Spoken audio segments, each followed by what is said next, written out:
In 1877, railroad workers showed the world why you don't bite the hand that fingers you. Or something like that. Today we're talking about the Great Railroad Strike of 1877. A little bit of background. In September of 1877, a firm called Jay Cooke and Company went under after stretching themselves a little too thin. Now I know what you're thinking. Ooh, big deal. Banks close all the time. But what you don't understand is Jay Cooke and Co. was one of the biggest investors of railroads at the time. And at the time, people really didn't know what to think about the railroads. And so the fact that they went under kind of put a black mark on the railroad company for a while. So Jay Cooke and Company closing was a big deal, especially after 89 out of 364 railroad companies closed shortly afterwards, and then thousands more spreading across industries and companies, causing the first Great Depression of the United States. So back to 1877, we are now in the fourth year of this depression. The Baltimore and Ohio Railroad Company decided to make a 10% pay cut, the second one that they had made in 8 months.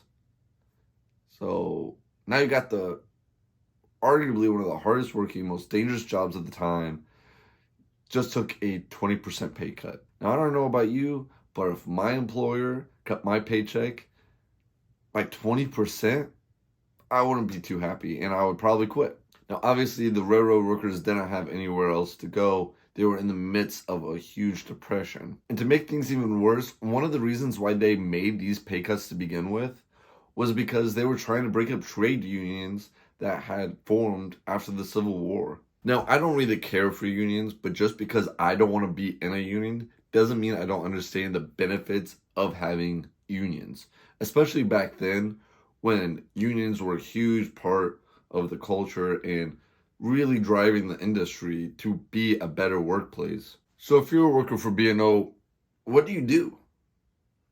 You can't quit.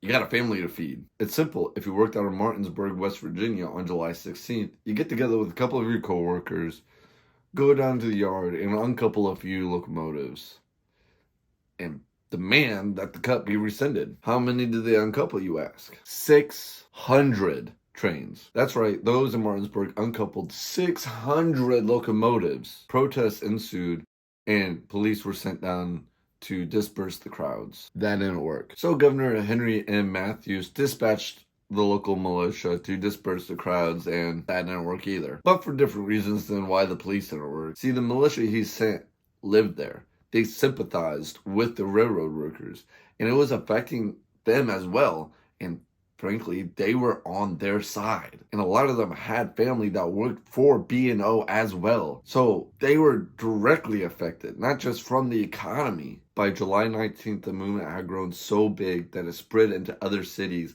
like Chicago and Pittsburgh, and it even jumped industries, going into iron and mill workers as well. By July 20th, militia had been sent into Cumberland, Maryland as well, and that day resulted in 10 dead. By July 21st, troops from Philly made a bayonet charge and ended up killing 20 people, which caused riots all over the city to start erupting.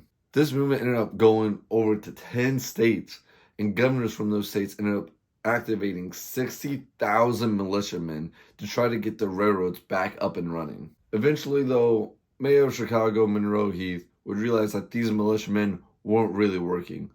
They were either making the situation way worse or they weren't following orders and they were sympathizing. So what did he do? He called up the President of the United States and asked for federal troops. Now, this was against some advisors of his that suggested they take volunteers, armed volunteers, from the city to take back the city, he said. No. So he calls up the 19th President of the United States, Rutherford B. Hayes, and asks for 6 infantry companies. That was pretty much the end of that, because the federal troops that Hayes sent out weren't from the areas that he sent them to. And so they actually followed orders and they didn't sympathize. And they ended up arresting 1,000 people, which is probably better than the militia would have done, because the militia was a little bit trigger happy and like the little stabby stab, if you know what I'm saying. And the whole thing was over by the end of July.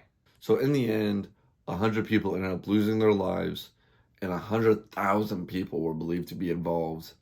The whole movement ended up paving way for other labor movements and gave way to labor issues being at the forefront of political parties' agendas. But did the railroad workers get what they wanted?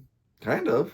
In some of the more peaceful cities, they got exactly what they wanted. They got the wages restored, and they got better compensation for downtimes and layovers. And that's the end of the video. So if you like this video, go ahead and do all of the things. Please like, subscribe, all that good stuff. It would really help out my channel a lot.